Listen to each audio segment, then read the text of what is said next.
Славата на Салия Шар. Прочутия майстор на каруци от Али Анифе стигаше вече твърде надалеч.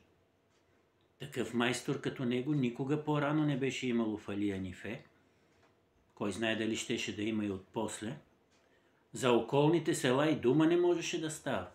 Там такъв майстор нямаше, но нямаше дори и в града, и то тъкмо в този град, който беше в средата на безкрайната равнина, от който излизаха пътища по всички посоки като лучите на звезда, и където от край време още най-първите майстори са били майсторите на каруци.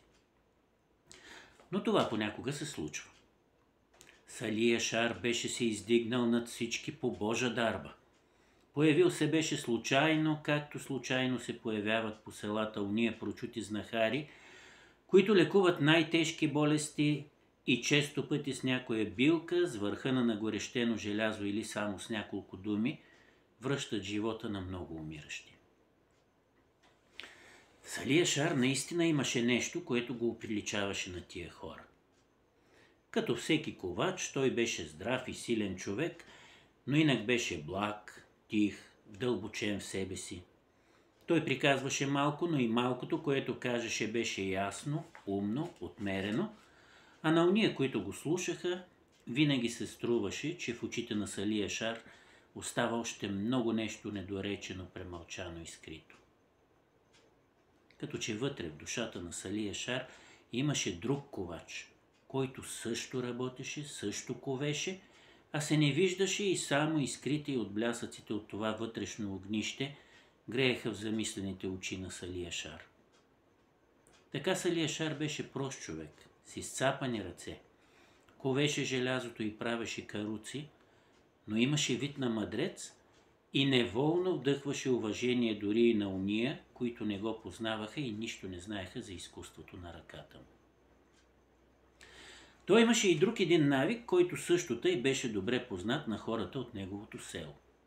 Всяка вечер, малко преди да залезе слънце, в един час, който за всички други би бил твърде ранен, Салия Шар прекратяваше отведнъж всяка работа и затваряше работилницата си. Чираци и калфи набързо измиваха изцапаните си от кюмюра лица и се разотиваха. Никакви увещания, никакви молби не можеха да накарат Салия Шар да остане до по-късно и да довърши някоя работа, колкото и бърза да беше тя. Ще я направим, говореше той. И утре има време, и утре е Божи ден. И той казваше това кротко, но твърдо, и сякаш беше вече някъде далеч, откъснат от всичко, забравил за всичко, потънал в тая странна замисленост, която пълнеше очите му, скрити под гъстите му вежди. И наметнал някоя дреха на изпотените си плещи, той тръгваше за дома си, прегърбен малко, спокоен и загледан в земята, а хората, които го срещаха, след като почтително го поздравяваха, гледаха го учудено и си мислеха, че някаква болка трябва да гложди сърцето на Салия Шар и че ако той бърза да си отиде, не е за да си почине, а за да остане сам със себе си и с мислите си. А всъщност никой не усещаше сладостта на почивката, тъй както Салия Шар. Като си отидеше вкъщи, той сядаше отвън на пейката, седеше си сам и гледаше към полето. Донасяха му кафе, пушеше цигара подир цигара, почиваше си. Умората на приятни тръпки се свличаше от снагата му и без да мисли за каквото и да е, Салия Шар се радваше само на това, което виждаха очите му. По зелените поляни наполовина в сянка, наполовина зелени със слънце пасяха овце. Бели върволици от гъски идеха към село. Между едно стадо коне и друго млади жребци се отделяха, препускаха с развени гриви един срещу друг и цвилеха. И светлините, които залезът хвърляше в небето, опияняваха сякаш лястовичките и докато хвърчаха ниско до земята, те изведнъж като стрели се възземаха нагоре. Спокойни и важни щъркелите се прибираха по съплъците. Салия Шар ги гледаше как нахранваха малките си, след той се оттегляха на страна, продумваха си сякаш нещо и като отхвърляха главите си назад, като че за да погледнат към небето и към Бога, Гръмко и тържествено започваха да тракат с дългите си клюнове. В същия миг отвъд потъмнелите овошки, над които се чупеха лъчите на вечерницата, проечаваше викът на ходжата и Сали Ешар ставаше да направи и той молитвата си. Малко по-късно Сали Ешар седеше пак на пейката, изненадан от промяната, която беше се извършила. Полето беше почерняло. Там нищо вече не се виждаше, а над хоризонта, сред раздиплените мъгли от прах, беше се показал месецът, голям и червен, като нагорещено желязо. Идеха часовете, когато Сали Ешар преставаше да гледа навън и обръщаше мислите си към самия себе си. И прави бяха хората от Али Анифе. Имаше нещо, което мъчеше Сали Ешар, и всяка вечер по това време той си мислеше за него. Работите му отиваха добре. Беден и прост ковач някога, сега той беше прочут майстор, при когото идеха с поръчки от най-далечни краища. Работа имаше повече, отколкото му трябваше. Сали Ешар не обичаше да връща никого, пък и колкото повече работа имаше, колкото повече трябваше да бърза, толкова по-добре работеше. Идеха му неподозирани и от него самия сили, разпалваше се, работеше с страст, с увлечение, ръката му ставаше сигурна, погледът точен и желязото под неговия чук добиваше неочаквано такива съвършени форми, каквито той не би могъл да направи и при най-бавната и внимателна работа. А тъкмо такава работа беше по сърце на Сали Ешар и от неговите ръце излизаха каруци, които бяха същинско чудо. Леки, като че сами щяха да тръгнат. Напети и гиздави като невести, шарила и бои, които грееха по тях като цъфнали цветя. Но най-чудното в тия каруци бяха звуковете, които те издаваха, когато вървяха. Като че в железните им оси беше скрита някаква музика. Как ги правеше Сали Ешар, един Господ знаеше, но неговите каруци не дрънчаха, не хлопаха като другите коля, а пееха по пътищата. Каруците пееха по пътищата и сякаш разказваха как един човек може да бъде много богат, но и много злочест. Защото за какво му беше това богатство на Сали Ешар? То дойде много късно. На Баира, отдясно на царския път, където каруците, които се връщат от града, разсипват най-мелодичните си звуци, лежат в гробищата двамата му сина, два сокола. Високи, грубо отдялани камъни се издигат над тях. Земята е обрасла с трева, като че никога не е била разравена, и люляката, която цъфти там всяка пролет, сякаш сам Бог беше я посадил от веки. Няма да им занеса нищо от моите жълтици, мислеше си Сали Ешар, нито ще взема нещо за себе си, когато и аз отида при тях. Тъмнината скриваше очите на Сали Ешар и не можеше да се види какво има в тях, но той гледаше в земята като изтръпнал и мислеше, че по-хубаво би било да беше беден, но да бяха живи двамата юнака, които и сега му се усмихваха с сините си очи, румени, широкоплещести. Достигнал до тук, Сали Ешар започваше да мисли, че е длъжен да направи някакво голямо благодеяние, истинско, безкористно благодеяние, което да засегне повече хора, да надживее много поколения. Това, което мъдрите побелели старци, които той някога беше слушал да приказват, наричаха себаб. И идеше му на ум тогава за Мурад бея от Сърнено, който беше направил прочутата каралеска чешма. Каква чешма и на какво място! 19 каменни корита, отпред кълдъръм като двора на хан, 3 чучура, които бълболят и сипят студена и бистра като сълза вода, а наоколо е посърнало поле, суха и напукана земя, пък и горещина като в пустиня. И идат стада, идат хора, вървят към чешмата и очите им горят от задуха и от жега. От едната и от другата страна на чешмата е бяло шосе и всеки, който мине по него, отива ли или се връща, отбива се на чешмата да пие вода. И може би рядко някой ще го каже, но в душата на всеки го е благодарност към Бога, и хвала към онзи, който беше направил тая чешма и чието име сякаш вечно шепнеха струите на трите чучура. Ето какво благодеяние искаше да направи и Салиешар. Но чешма не навсякъде можеше да се направи, нямаше къде. Идеше му на ум да направи някъде кладенец, мост на някое лошо място, хан, където замръкват пътници, но всичко това му се виждаше или недостатъчно, или не твърде почтено. И той се биеше с мислите си, не знаеше какво да предприеме, безсилен като пред някоя мъчна задача, която не може да реши. Най-после той се досещаше, че трябва да се прибере вкъщи и ставаше да си ходи. Месецът беше се издигнал и побледнял. Наблизо минава човек и наедно с него, напреки по земята, върви сянката му. Светло е. Салиешар вижда, че човекът носи пушка и познава, че е Джапар, нощния пазач. Добър вечер, Сали уста, казва Джапар, като се спира и цигарата светва в устата му. Добър вечер, Джапар. Какво хубаво време. Хубаво. Зато и аз се застоях. Каква месечина, шегува се Джапар. Таман бели коне да крадеш.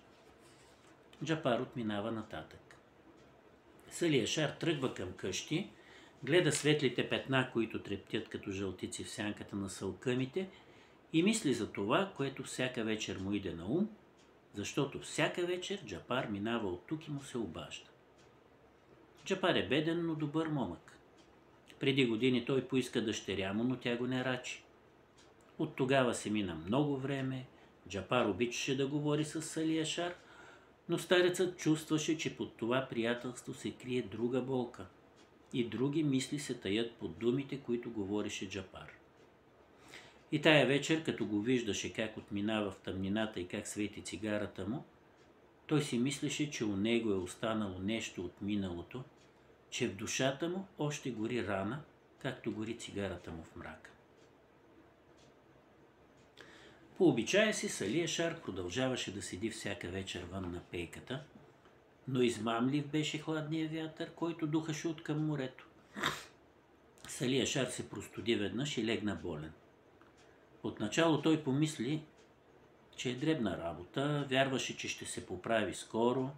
Калфите му продължиха да работят и чуковете все още се чуваха да звънтят, както по-рано. Но ето, че болестта на Салиешар се влоши, калфите не можеха да работят вече сами и чуковете изведнъж замлъкнаха. Това мълчание оплаши Салиешар и едвам сега той разбра, че е болен тежко и че може да умре. Той не се боеше от смъртта, защото беше мислил за всичко през живота си и беше се приготвил и за нея. Но като всеки човек, той беше слаб и мислите му с неотразима сила се връщаха сега към всичко онова, което му беше най-скъпо и най-мило. И той не чакаше нищо друго, не желаеше нищо друго, освен час по-скоро да види единствената си дъщеря. Той я обичаше, както беше обичал всичките си деца, но тя беше хубава и нейният образ се сливаше с образа на първата му жена, на която тя приличаше, а това му спомняше времето, когато той беше беден, когато залъкът му беше корав, но беше млад и беше щастлив. Нарочен човек беше отишъл да стори хабер на дъщеря му и да я доведе. Салиешар пресмяташе точно времето, което й трябваше за да дойде, но тя не идеше. Трябваше да дойде още вчера, а не дойде и днес. Нямаше и досега, макар че вече беше късна нощ. Салиешар беше благ човек и мъчно можеше да направи укор на когото и да било, но сега не можа да се удържи, сърдеше се, викаше, обвиняваше дъщеря си в неблагодарност и непризнателност. От вълнение и безпокойство на два пъти през деня му става зле и трябваше да го пръскат със студена вода, за да го свестяват. Отпаднал, изгубил сили вече да чака и да се надява, той лежеше възнак на леглото си, превързан на главата с бяла кърпа, изпод която се издуваха двете половини на разрязан лимон, турени на слепите му очи. Долу на земята, също тъй капнала от умора, беше задрямала жена. Повърнаха се отново топлите нощи Прозорците бяха отворени, вън се чернееха салкъмите и между листата им течеше бялата светлина на месеца. Селото беше тихо, не лаяха дори кучетата. От време на време само преминаваше геджикуш и плачливият писък на тая птица зловещо пронизваше нощта, сякаш беше зовът на самата смърт. После пак отихваше всичко, чернееха се само клоните на салкъмите, увиснали в сребърната мрежа на месечината, и Сали Яшар, колкото и да напрягаше слуха си, не чуваше нищо друго, освен някакъв смътен шум, и скоро разбираше, че от кръвта, която биеше в ушите му. Изведнъж той трепна. Вървеше някъде каруца. Подрънкваше тежко, глухо, навярно възлизаше някоя баирчинка, но ето тя програмява надолу по надолището, млъква пак за малко и най-после излязва на равното, тръгва бързо и запява. Сърцето на Сали Яшар забива, той се изправя на леглото си и се вслушва. Това е Шакире, мисли си той. Тя е. И той не се съмнява, защото същото нещо говорят и тия чиличени звуци, които звънят в нощта, разхвърчават се изпод колелетата, летят като бели птици, провират се измежду листата на салкъмите и идат на едно с лучите на месеца, спират се на прозореца, носят блясъка на познати очи, носят позната усмивка и казват «Иде!». Нещо топло и сладко се повдигна в гърдите на Сали Яшар. Той прави усилие да стане и одърът изпращява. Старата се събужда. «Какво има?“ пита тя и гледа плахо. «Стани! Иде Шакире!» «Шакире? Тя ли иде?» «Де?» «Чуй, каруца!» Каруца! Колко каруци додоха!» Но очите на Сали Яшар горят и повелителният знак, който той прави с ръка, я кара да замлъкне. «Чуй!“ повтаря той и сочи към прозореца. Затрептяват листата на салкъмите, разнищят се между тях като паежи на лучите на месеца и през прозорците, като роса на топъл дъжд, нахлуват звънливите звуци на колелетата. Каруцата е вече съвсем близо. Ясно личи как се насочва към техния двор и спира.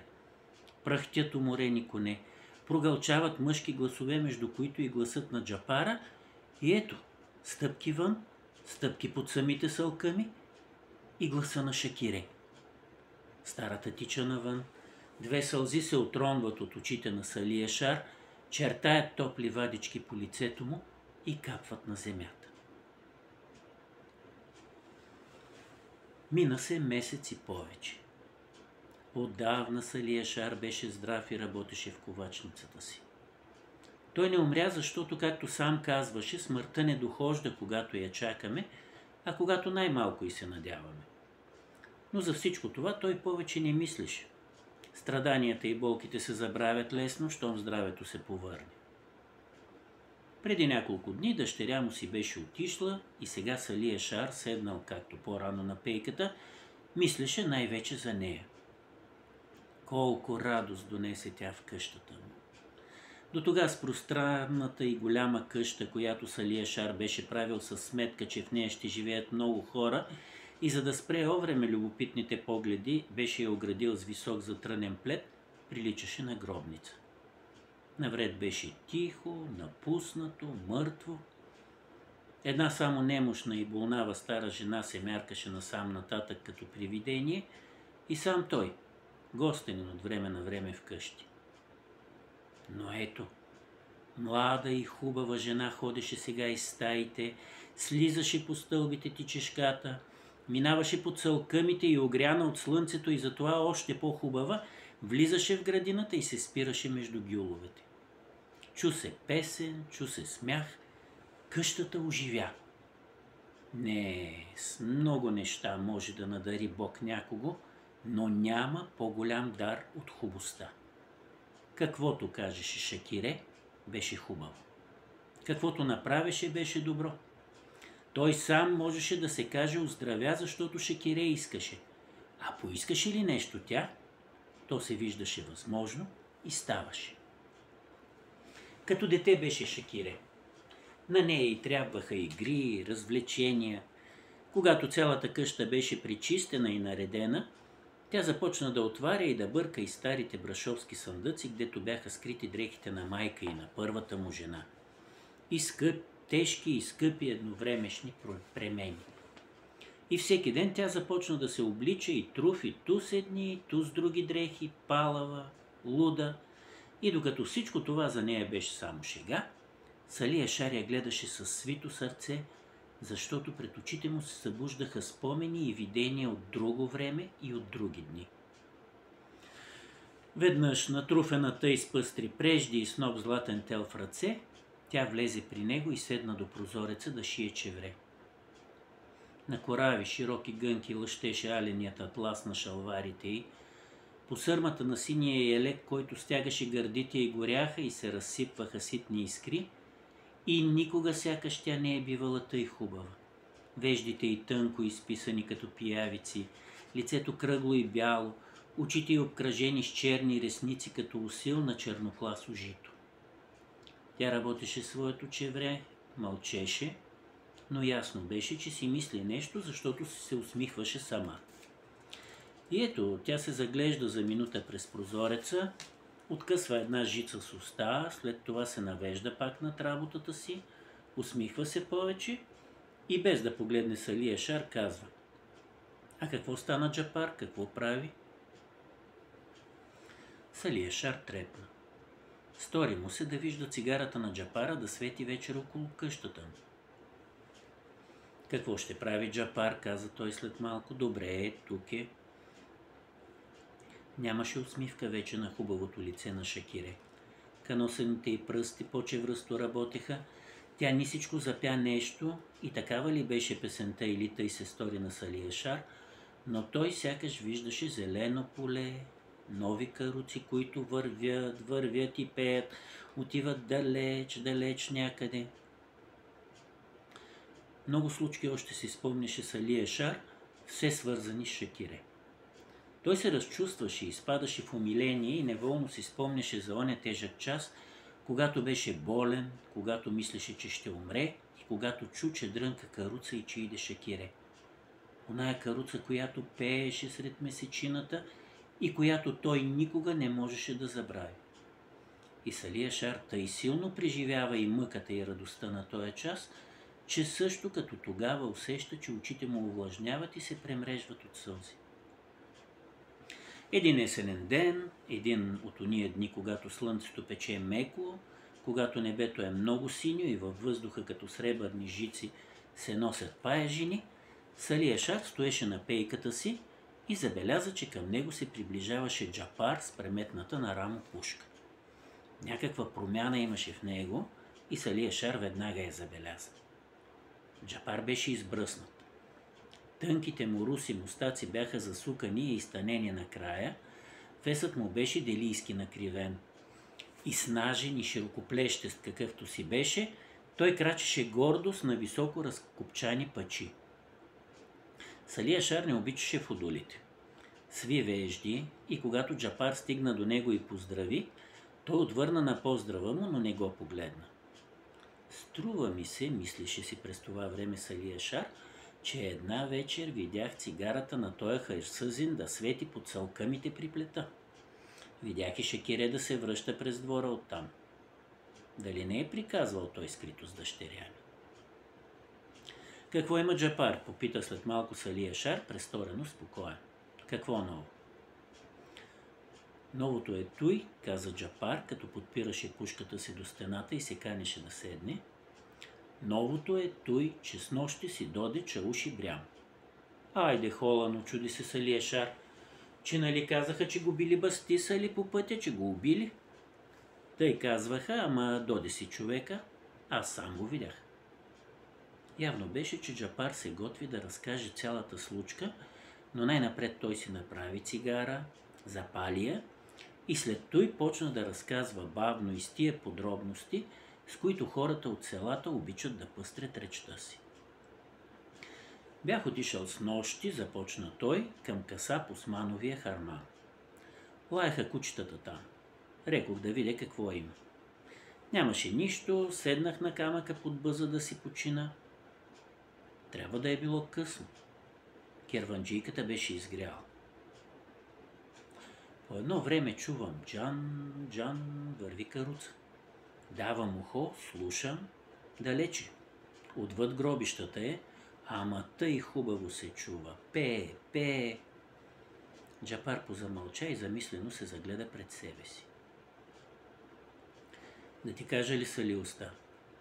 Такъв ми е занаята, трябва да се седи цяла нощ, а пък нощ дълга не се минава лесно.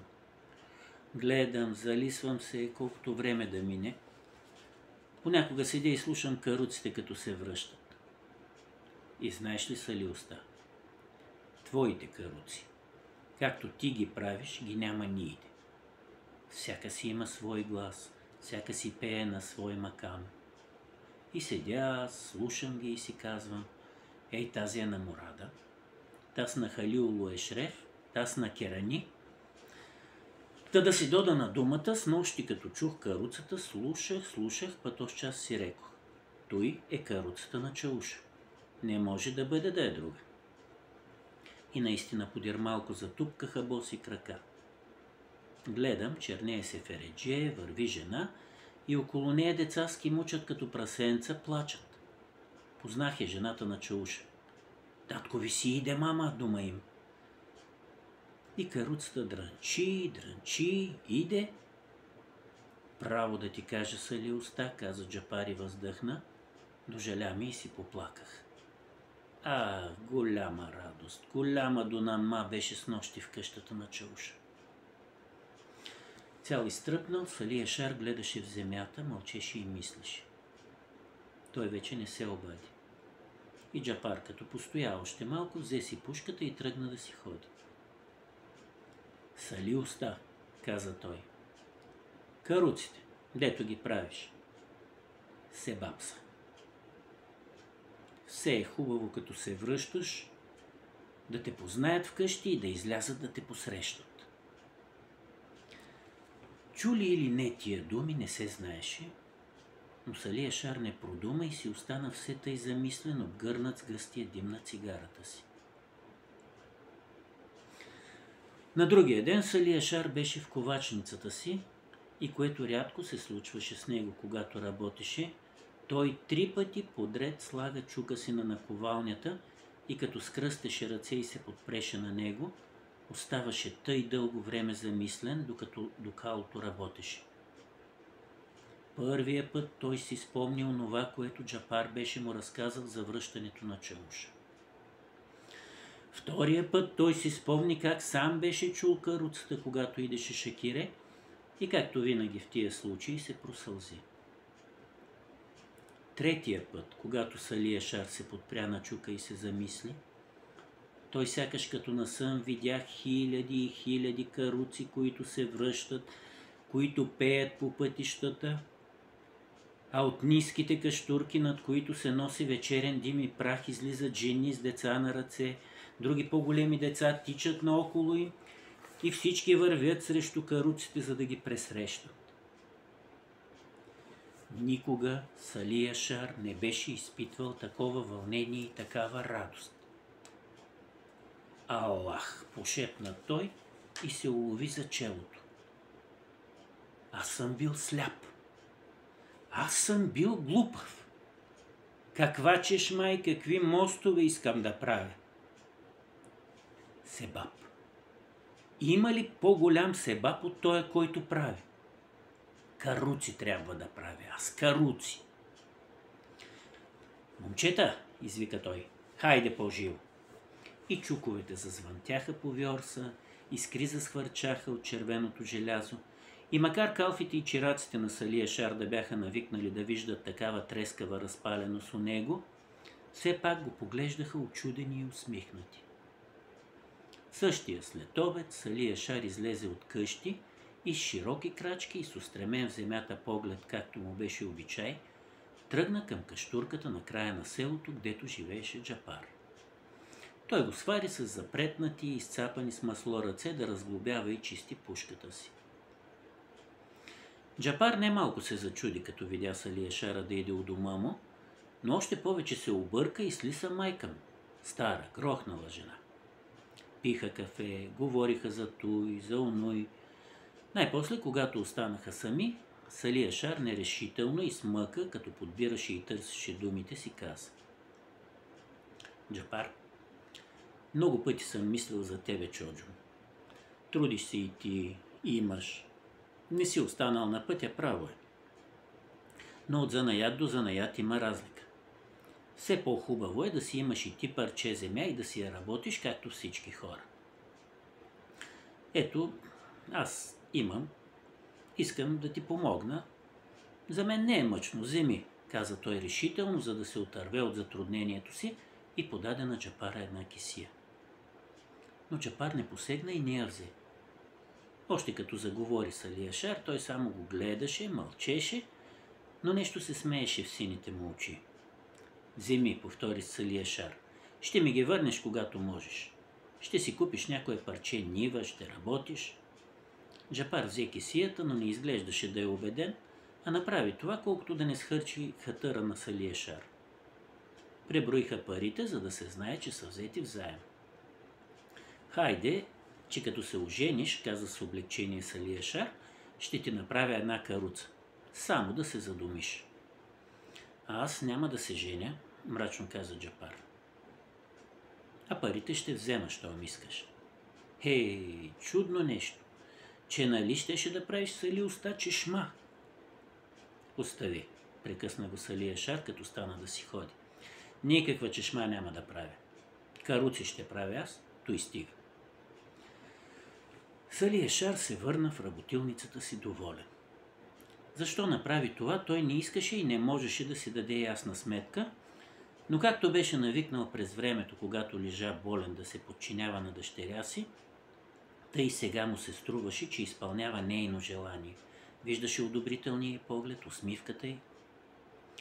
Сали Яшар продължи да работи своите каруци.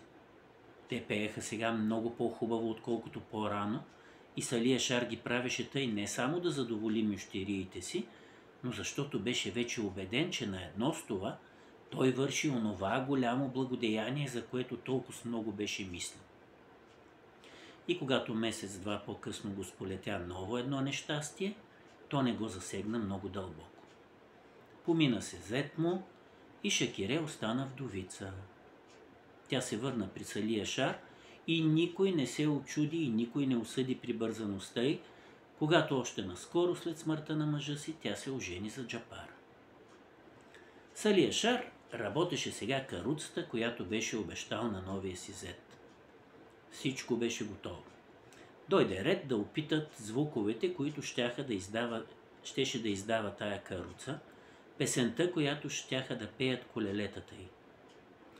Тайната на пеещите каруци, които правеше Сали Яшар, беше в това, че отвътре, между колелото и основанието на уста, той туреше по един челичен диск и тъй като колелото оставаше малко хлабаво, този диск се удряше ту в него, ту в уста и издаваше звукове, които преплетени с звуковете на другите колелета, даваха цяла мелодия.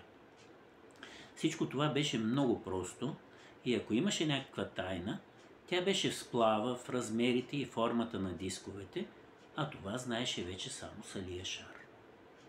Тия дискове се канеше да изпита сега Сали Яшар на каруцата, която правеше за Джапара. С чук в ръка той се спря пред тях и се замисли. Мъдрец наистина беше Сали Яшар. Много нещо беше видял, много нещо беше преживял, но едно беше ясно за него. С мъки, с нещастие е пълен този свят, но все пак има нещо, което е хубаво, което стои над всичко друго. Любовта между хората. С тая каруца щеше да се връща Джапар и Шакире щеше да го чака. Тя трябва да пее. И Сали Яшар започна да почуква по дисковете с чука, даваше ухо, внимаваше, ловеше всеки звук, проверяваше всяко съзвучие.